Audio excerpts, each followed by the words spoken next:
ठीक है। तो अब हम जो डबल इंटीग्रेशन मेथड है इस पर पर्टिकुलरली हम अपना एम्फेसिस करेंगे और इस पर ज़्यादा हम अपना टाइम देंगे, ताकि जो इसकी बैकग्राउंड था, जो इसमें कंसेप्ट इस्तेमाल होने थे, वो मैंने कोशिश की है कि इसमें आपके बना दूं, ताकि आप जो अब ज़ाहिर है इसमें थोड़ी बहुत डिफिकल्टी है, डिफरेंशियल इक्वेशंस आ रही हैं, इलास्टिक कर्व आपको देखने को आप मिलेगा, उस इलास्टिक कर्व की इक्वेशन कैसे डेवलप करनी है, तो ज़ाहिर है उसको इधर सर्टन को लेवल ऑफ डिफिकल्टी बढ़ना था। तो लेकिन मुझे थोड़ा सा शुबा ये था, डाउट ये था कि अगर आपका बैकग्राउंड नहीं बना हुआ होगा तो फिर आपको यहाँ तक पहुँचाना और फिर इससे आगे लेके चलना, हाथ पकड़ के जो हम लेके चलना है आपका, वो थोड़ा सा मुश्किल हो जाना था। इस वजह से मैंने वो तमाम बैकग्राउंड बताया। तो अब जो हमारा पर्टिकुलर डबल इंटीग्रेशन मेथड है उसको हम देखेंगे। तो अब तक मुझे उम्मीद है कि आपको कर्वेचर की समझ में आ गई होगी, इलास्टिक कर्व क्या होता है उसका पता चल गया होगा, बीम क्या होती हैं, इलास्टिक क्या होता है, लीनियर इलास्टिक क्या होता है, मतलब जो सारी चीज़ें हमने पिछले आधे पौने घंटे में आपने देखी हैं, सुनी हैं, तो वो उसके कंसेप्ट को लेकर के अब आपके लिए आगे समझना काफ़ी आसान हो जाएगा। अब यहाँ एक फिगर आ रही है, तो फिगर जो है वो इलस्ट्रेट कर रही है bending deformation of a beam को। ये देखिए फिगर को, ये कि आपकी जो बीम थी इनिशियली स्ट्रेट बीम थी, अगर यहाँ आप कैंटिलीवर बीम है ये, और अगर आप इस बीम के ऊपर यहाँ एक पॉइंट लोड लगाते हैं तो बीम यूं डिफ्लेक्ट हो रही है। ठीक है, तो this was the axis of the beam. ये अगर आप देख रहे हैं कि एक्सिस ऑफ द बीम मैंने दिखाया है, तो मैंने क्या फिगर में दिखाया कि ये एक्सिस ऑफ द बीम है। इस एक्सिस ऑफ द बीम पे जब इसके अंदर डिफ्लेक्शन आ रही है तो ये बीम डिफ्लेक्ट करके यूं जा रही है। ठीक है, तो ये जो पर्टिकुलर शेप है, this is now known as the elastic curve. ठीक है, अब recall that in real beam the displacement and the slopes are very small. जैसे हमने जिक्र किया था कि जो डिस्प्लेसमेंट है, जो स्लोप्स हैं, जो डिफॉर्मेशन है, या जो इवन डिफ्लेक्शंस आ रही हैं, वो दैट आर वेरी स्मॉल। अगर इसके अंदर आप देख रहे हैं तो मेरे ख्याल में अबाउट 1 इंच तो आपको आंख से नजर आ रही है। ठीक है, तो ये जो आंख से दिखाने का होता है ये कि बड़ी एग्जैजरेटेड फॉर्म में, in fact these deformation would be very small. चूंकि अब हमने इसको समझना है और हमने इस कर्व की डिफरेंशियल इक्वेशन ड्रॉ करनी है, तो अगर हम बहुत छोटी चीज़ बना देंगे तो उस चीज़ों में दिखाना थोड़ा सा मुश्किल होगा, इसलिए हमने इसको हाईली एग्जैजरेटेड फॉर्म में दिखाया है। ठीक है, तो so that the deformation shown in the figure are greatly exaggerated. तो ये चीज़ क्लियर कर लें कि अगर आप ये एक्सपेक्ट कर रहे हैं कि नॉर्मल बीम के अंदर भी इतनी ज़्यादा बड़ी डिफ्लेक्शन आएगी, तो उतनी नहीं आती। ये जो डिफ्लेक्शन दिखाई जा रही है ये इसको एग्जैजरेट करके, इसको इलाज करके दिखाया जा रहा है, so that it would be easier for you to understand this.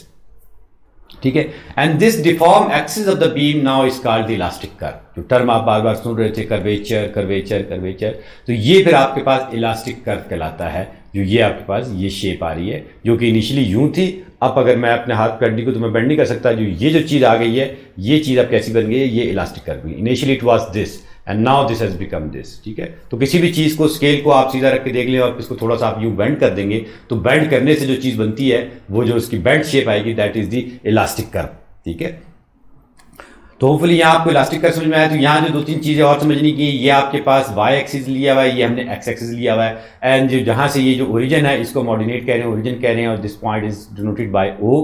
ठीक है, और ये जो डिस्टेंस है एक्स है। तो आगे आप देखेंगे हम ये एजम्पशन कर रहे हैं कि जो इसकी जो लॉन्गिट्यूडनल एक्सिस है इसके अंदर कोई लॉन्गेशन नहीं हो रही, ये इतना ही रह रहा है, सिर्फ इतना हो गया, ये यूं जा रहा है। तो length would remain same in the normal shape as well as in the deflected shape. जो कर्व शेप है उसके अंदर भी उसकी लेंथ एक्स ही है, और जो स्ट्रेट शेप है उसके अंदर भी उसकी लेंथ एक्स ही है। तो जो लॉन्गिट्यूडनल डिफॉर्मेशन है वो उसके अंदर नहीं हो रही, because there is no longitudinal force. ठीक है, तो जैसा कि as shown in the figure, we let X be the horizontal coordinate of an arbitrary point A on the axis of the beam measured from the fix origin O. ये मैंने आपको figure में समझाया, ये फिगर दोबारा भी आ गई है। तो शोन इन द फिगर क्या है कि ये जो डिस्टेंस है ये एक्स है, तो ये हॉरिजॉन्टल कोऑर्डिनेट है ऑफ एन आर्बिट्रेरी पॉइंट। किसी भी पॉइंट आप यहाँ भी ले सकते हैं ए, या आप यहाँ भी ले सकते हैं पॉइंट ए। किसी भी पॉइंट पे जब आप ए ले रहे हैं तो उस पॉइंट तक का जो डिस्टेंस है वो हम कह रहे हैं कि that is point, that distance is x.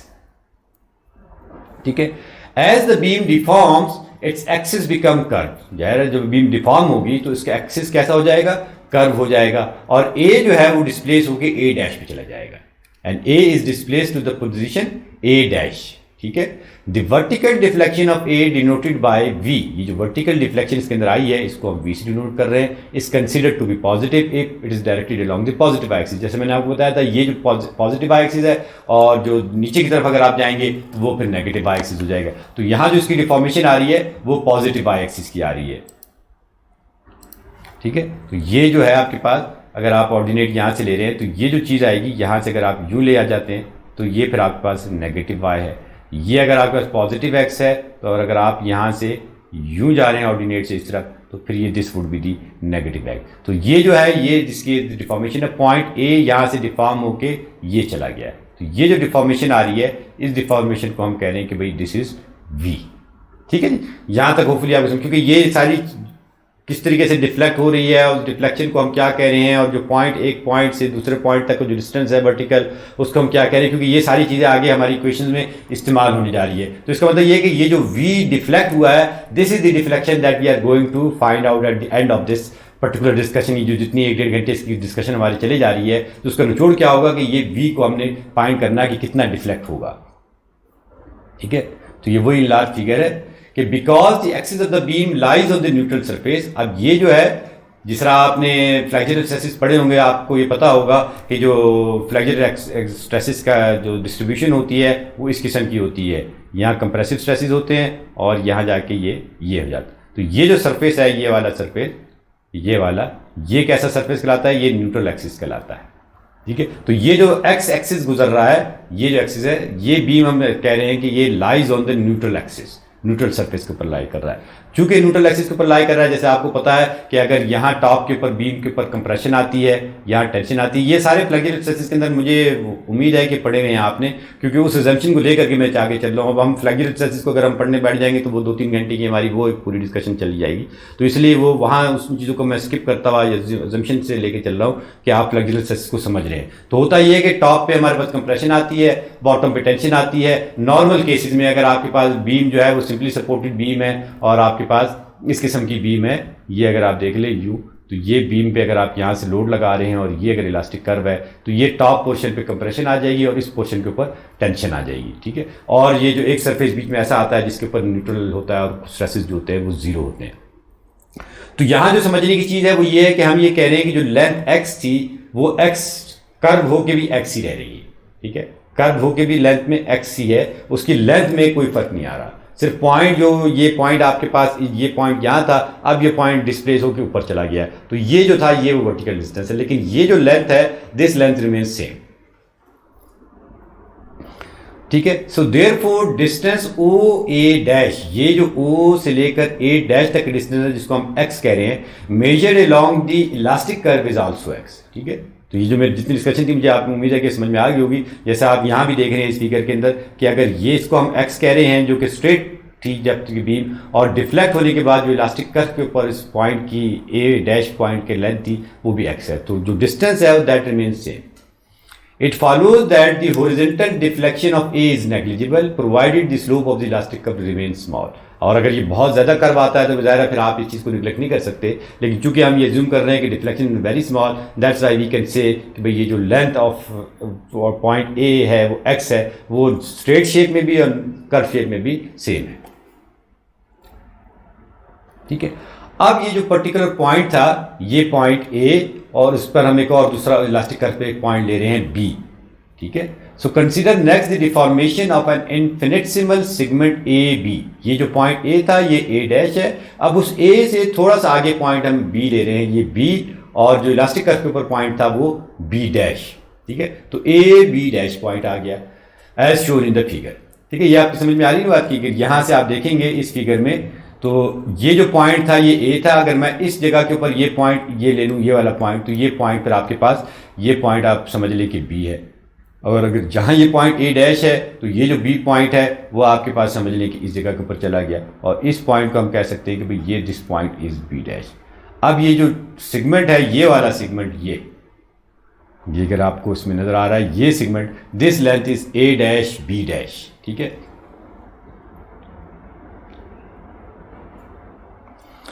तो इन्फिनिटेसिमल है, एक बहुत छोटा सा है segment A B of the beam as shown in the figure.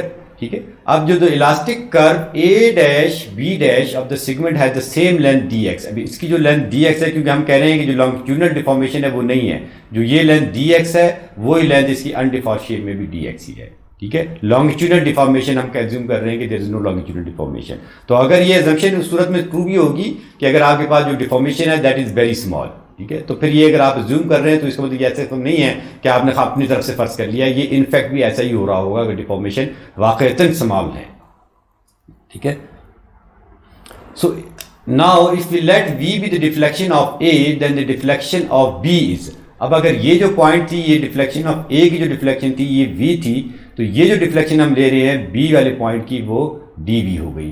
तो जो टोटल डिफ्लेक्शन आ गई है वो v प्लस ये dv है, with dv being the infinitesimal change in the deflection over the length dx। ठीक है, तो ये होपफुली आपके समझ में आ रहा है कि ये अगर आप इस फिगर से लेकर के चलेंगे, ये वाली फिगर से, यहाँ मैं आपको दोबारा ले आता हूँ कि ये अगर पॉइंट ए था तो ये जो डिफ्लेक्शन आई है इसकी, ये वाली डिफ्लेक्शन पॉइंट इस पॉइंट से इस पॉइंट तक की, ये dv है। जो टोटल डिफ्लेक्शन पॉइंट बी की होगी वो क्या होगी, v प्लस dv। यही वो बात यहाँ करने की कोशिश कर रहा है जी। Then the deflection of point B is v plus dv, with dv being the differential v जो है being the infinitesimal change in the deflection over the length dx। ठीक है, ये dx लेंथ के ऊपर उसकी जो अंदर वर्टिकल डिफॉर्मेशन आई है या डिफ्लेक्शन आई है, that is dv। So similarly जो स्लोप एंगल्स है at the end of the deformed segments are denoted by theta। यहाँ जो आपके पास एंगल बन रहा है, एंगल आप स्लोप का आपको पता है कि इसके ऊपर आप टेंजेंट लेते हैं और टेंजेंट का जो एंगल हॉरिजॉन्टल के साथ बनता है वो स्लोप कहलाता है। तो यहाँ अगर ये थीटा है, चूंकि ये कर्व है और कर्व जूं जा रहा है, तो यहाँ जो स्लोप इसके अंदर चेंज आई है वो डी थीटा आई है। तो टोटल जो यहाँ स्लोप आ जाएगा वो theta plus D theta. Total deflection is V plus D V, ये this is the total deflection V plus D V and this is the slope. This thing is the slope and this thing is the deflection। ठीक है, तो यहां तक अगर बात आपकी समझ में आ गई है तो बहुत ज़रूरी है, क्योंकि यहां तक की बात को समझना बहुत ज़रूरी है। आगे चल के यही चीज़ें हमने इसी की हमने डिफरेंशियल इक्वेशन बनानी है। ठीक है, तो ये अब उस फिगर को अगर आपने दोबारा से जूम को हटाया है तो ये फिगर इस तरीके से नज़र आ जाएगी। ये आपके पास पॉइंट ए था, ये आपके पास पॉइंट बी था, ये पॉइंट ए डैश आ गया, ये पॉइंट बी डैश आ गया, ये आपके पास बी प्लस डी वी आ गया, और ये जो छोटी सी चीज़ नज़र आ रही है ये वी है। ठीक है, इसको अगर आप इस रीजन को अगर आप जूम कर रहे हैं, जो मैंने आपको डब्बे के अंदर दिखाया, इसको जूम करने के बाद अगर आप देखते हैं तो आपको ये चीज़ नज़र आ जाती है। तो होपफुली ये जो तीन सीक्वेंस हमने फिगर की बनाई हैं उससे आपको होपफुली सारी चीज़ समझ में आ सकती है। ये मैंने इस फिगर को हाथ से भी ड्रा करने की कोशिश की, और अब यहाँ मैं इसको ग्राफिकल फॉर्म में एक मतलब जो प्रॉपर लाइन खींची हुई फॉर्म में आपको दिखा रहा हूँ कि V plus D V, theta plus D theta. ठीक है, तो ये अगर आपको सारी चीज़ें समझ में आ रही हैं तो अब हम इस इलास्टिक कर्व के डिफरेंशियल इक्वेशन बड़े आराम के साथ इस नतीजे पर पहुँच सकते हैं।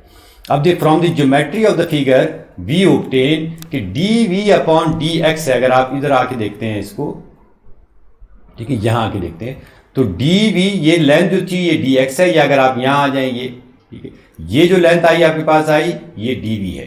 ठीक है, यहाँ से अगर आप इसको देखते हैं, ये जो था डिस्टेंस ये वी, और यहाँ से लेकर के यहाँ तक का जो डिस्टेंस है ये वाला डिस्टेंस, ओह ये तो काफ़ी टेढ़ी लाइन बन गई। ये जो डिस्टेंस है ये आपके पास आ गया डी वी। किस लेंथ के ऊपर है? ये लेंथ कितनी है? ये वाली length, this length is D X. ठीक है, तो D V upon D X जो है वो क्या है? अगर मैं यहाँ इसको लिख लूँ कि अगर आपको पता है कि sine theta is equal to perpendicular upon hypotenuse, जो हमने बचपन में याद किया था कि सलीम परे हट, सलीम इज साइन, परे is perpendicular, H is hypotenuse. तो सलीम परे हट से परपेंडिकुलर और hypotenuse, perpendicular is here D V and hypotenuse यहाँ क्या है? वो डी एक्स है। ठीक है, तो ये अगर इस चीज़ को आप कंटिन्यू करेंगे तो यहाँ आ जाएंगे तो D V upon D X is equal to sine theta, और जहाँ जैसे हम यहाँ कह रहे हैं कि now theta is very small, अगर थीटा स्मॉल है तो sine of that theta would be even smaller. तो फिर आप ये कह सकते हैं कि sine theta can be assume to be theta. जैसे अगर आपके पास थीटा इवन जीरो है, ठीक है, तो अगर थीटा जीरो है तो साइन जीरो इज जीरो, जिसका मतलब theta is in fact value of sine zero is zero. ठीक है, इसी तरीके से अगर बहुत छोटी वैल्यूज हैं थीटा की तो फिर इसका जो साइन लेते हैं तो वो भी उसी की वैल्यू बराबर आ जाता है। तो यहाँ से हमें ये चीज़ इक्वेशन नंबर 1 की फॉर्म में मिली है। The approximation is justified because Y is small. ये अप्रॉक्सीमेशन इसलिए हम कर रहे हैं क्योंकि जो वाई है ये बहुत छोटा है। From figure B we also see that, अगर इससे हम यहाँ से इस चीज़ को सिंप्लीफाई कर दें तो हम ये कह सकते हैं कि यहाँ से अगर मैं इसको ले लूँ कि दिस इम्प्लाइज दैट कि अगर आपने डी एक्स लेना है तो डी एक्स आपके पास यहाँ चला जाएगा। ठीक है, अच्छा ये फ्रॉम फिगर बी कह रहा है कि अगर फिगर बी के ऊपर आप जाएंगे, सॉरी ये इस तरीके से नहीं है, इस चीज़ को अगर आपने समझना है तो हम फिगर बी के ऊपर चले जाते हैं। ये है ठीक है ये। तो यहाँ जो आपके पास ये कर्व है, ये जो रेडियस है, इस रेडियस को रो कहते हैं। ये जब आपने फ्लेक्सर फार्मूला पढ़ा होगा तो वहाँ भी आपने सीखा होगा, ये रो है, ठीक है। तो अगर आपको ये लेंथ चाहिए, ये वाली लेंथ, तो ये जो सर्कमफ्रेंस होता है, उस सर्कमफ्रेंस से आप निकाल सकते हैं कि rho time D theta, rho time D theta is the length D S, ठीक है। तो यहाँ से हम इस चीज़ को लेकर के चल रहे हैं, यहाँ इस चीज़ में आए हैं कि डी एक्स जो है वो लेंथ जो है वो रो डी थीटा के इक्वलेंट है। तो अब यहाँ से आपके पास 1/रो से हम निकाल सकते हैं कि अगर रो को आप यहाँ ले आए, डी एक्स यहाँ चला जाएगा, तो 1/रो is D theta upon D X. तो यहाँ से जो ये थीटा की वैल्यू है वो हम यहाँ पुट कर देंगे, where rho is the radius of the curvature of the deformed segment, substituting theta from equation 1। इस इक्वेशन नंबर 1 से आपने थीटा की जो वैल्यू है dv अपॉन dx वो यहाँ पुट करते हैं, तो आपके पास ये चीज़ आ जाती है। तो अगर आपको ये समझ में आ रहा है तो यहाँ अगर आप देख लें कि 1/रो d upon dx, now putting the value of theta from here, this is dv upon dx। so this whole thing is theta from here, ठीक है। तो अब इस इक्वेशन को आप यूं भी लिख सकते हैं कि D square V upon D X square. So this is how the differential equation works, ठीक है। तो डिफरेंशियल इक्वेशन चूंकि हमारे सब्जेक्ट का स्कोप नहीं है, उसके लिए ज़ाहिर आपको मैथमेटिक्स के अलग कोर्स लेने होंगे, तो जितना यहाँ ज़रूरी है वो मैं आपको समझाने की कोशिश कर रहा हूँ, ठीक है। So when deriving the flexure formula we obtain the moment curvature relation. जब आप फ्लेक्सर फार्मूला कर रहे थे तो आपने वहाँ ये रिलेशनशिप वहाँ आपने पहले डेवलप की है, ठीक है। तो इंशाल्लाह जब हम फ्लेक्सर फार्मूला को मैं आपके लिए स्टार्ट करूँगा तो मैं फिर ये चीज़ समझा दूंगा। तो अगर आपकी समझ में नहीं आई है तो आप वहाँ देख सकते हैं, you can wait for a little bit, जहाँ मैं आपको ये जो फ्लेक्सर फार्मूला की डेरिवेशन में इंशाल्लाह समझा दूंगा। तो फ्लेक्सर फार्मूला की डेरिवेशन में हमने ये चीज़ ऑलरेडी डेवलप कर चुके हैं, ठीक है। तो ये दिस इक्वेशन भी जस्ट वहाँ से कॉपी की और यहाँ ला के हमने पेस्ट कर दी है। तो ये आपको पता है कि एम जो है उसमें बेंडिंग मोमेंट है, ई I is the flexor rigidity है, ठीक है। दोनों का जो प्रोडक्ट है ई आई हम पढ़ चुके हैं, फ्लेक्सर रिजिडिटी है, E modulus velocity, I moment of the inertia, ये सारी चीज़ें पढ़ चुके हैं। अब जो सब्स्टिट्यूशन ऑफ इक्वेशन बी है ये हम इक्वेशन 2 में जाके जब पुट करेंगे तो you will get this thing, ठीक है। तो 1/रो था, वहाँ जो इक्वेशन बी मेरे ख्याल में आई थी वो ये आई थी कि 1/रो is equal to D square B upon D X square. So this was the equation number जिसको ये यहाँ रेफर कर रहा है, सब्स्टिट्यूशन ऑफ इक्वेशन बी, ये equation 2। So this was basically the equation number 2, ठीक है। तो यहाँ से 1/रो जो ये चीज़ थी 1/रो, ये 1/रो आपके पास ये इसे यहाँ से पकड़ के लिया है। तो M upon E I is equal to D square B upon D X square, ठीक है। सो इक्वेशन नंबर 3 जो है, this equation number 3 is in fact the differential equation of the elastic curve. तो ये अगर आप देख रहे हैं डबल डेरिवेटिव आ रहा है तो ये this is the differential equation किसकी है, इलास्टिक कर्व की है, क्योंकि वो हमने कर्व लिया था उसमें से हमने उसकी डिफरेंशियल लिए, उस तरीके से हमने निकाल के डिफरेंशियल इक्वेशन निकाल ली, ठीक है। The product E I called the flexor rigidity of the beam is usually constant. जैसे हमने बताया कि ये कांस्टेंट होता है, बीम होमोजीनियस है, आई भी कांस्टेंट इसलिए क्योंकि हम जो है वो प्रिज्मेटिक सेक्शन ले रहे हैं, टेपर नहीं ले रहे हैं, तो इसलिए आई भी कांस्टेंट होगा। तो ई भी कांस्टेंट है होमोजेनिटी की वजह से, तो E I is constant along the beam, ठीक है। So it is convenient to write equation number 3 in the form of, इस फॉर्म के अंदर आप इसको लिख सकते हैं कि where E I V double dot is equal to moment. तो this is a proper look and shape of the differential equation, ठीक है। तो ये मोमेंट की डिफरेंशियल इक्वेशन आ गई। अब अगर ये जो डॉट होते हैं इसके ऊपर डिफरेंशियल के, उसमें या तो आप इसमें प्राइम लगा देते हैं, इसको यूं भी आपको बाज़ औक़ात नजर आएगी कि E I V double prime. तो डबल प्राइम का मतलब ये है कि डबल डेरिवेटिव, अगर वी प्राइम है तो इसका मतलब ये है कि D V upon D X, और वी डबल डॉट का मतलब ये है कि डी स्केयर वी, जो कि आपको यहाँ नजर आ रहा है D square V upon D X. तो आप या तो बाज़ औक़ात आपको प्राइम की शेप में नजर में आएगा या बाज़ औक़ात आपको डॉट की शेप में नजर आएगा। तो मैंने डॉट को ले लिया है क्योंकि जो माइक्रोसॉफ्ट ये पावर पॉइंट है इसमें डॉट की नोटेशन इजीली अवेलेबल थी, तो मैंने डिफरेंशिएशन को डबल डॉट की सूरत में शो कर दिया। तो dot denote the differentiation with respect to X, that is first differential is the V dot, second differential is the V double dot and so on. जिस तरह अगर थर्ड लेंगे तो फिर 3 डॉट लगा दें, 4 लेंगे तो 4 डॉट लगा दीजिए, ठीक है। तो ये आपके पास ये इक्वेशन आ गई। ये जो इक्वेशन है ये वाली, this is the same equation, ठीक है। तो अगर आप इसको एक दफ़ा डेरिवेट करेंगे तो मोमेंट का फर्स्ट डेरिवेटिव शेयर आता है। ये मुझे यकीन है कि आपने जो इससे पहले वाली टॉपिक है फ्लेक्जर फार्मूला में और shear force bending moment diagram में आपने देख लिया होगा इनकी रिलेशनशिप। तो दिस इज़ वी जिसको शेयर कह रहे हैं एंड दिस इज़ लो। ठीक है। तो अगर आप इसके इंटीग्रेट करेंगे तो आपको शेयर मिल जाएगा, शेयर को इंटीग्रेट करेंगे तो मोमेंट मिल जाएगा। ठीक है। मोमेंट को इंटीग्रेट करेंगे तब आप देखेंगे जब आप इसका एक डेरिवेटिव लेंगे तो फिर आपको स्लोप मिल जाएगा, जब आप इसका दूसरा इंटीग्रेशन लेंगे तो फिर आपको डिफ्लेक्शन मिल जाएगी। समझ में आ रही है? ये रिवर्स में जब आप चलेंगे, देखिए अगर यहाँ से आप चल लें, इसको आपने इंटीग्रेट किया तो आपको क्या मिल जाएगा, ज़रा एक डेरिवेटिव इसका कम हो जाएगा, आपको शेयर मिल जाएगी। जब आप इसको यहाँ से इंटीग्रेट करेंगे तो इसका एक डेरिवेटिव ऑफ कम हो जाएगा, आपको मोमेंट मिल जाएगी। आप इसको एक दफ़ा फिर इंटीग्रेट करेंगे तो आपको क्या मिल जाएगी, dv upon dx which gives you the slope. तो dv upon dx is the slope. जिस तरह मैंने आपको इस लाइन का स्लोप आपको बताया था कि इसका स्लोप क्या होता है कि this thing divided by this thing, this is dy and this is dx।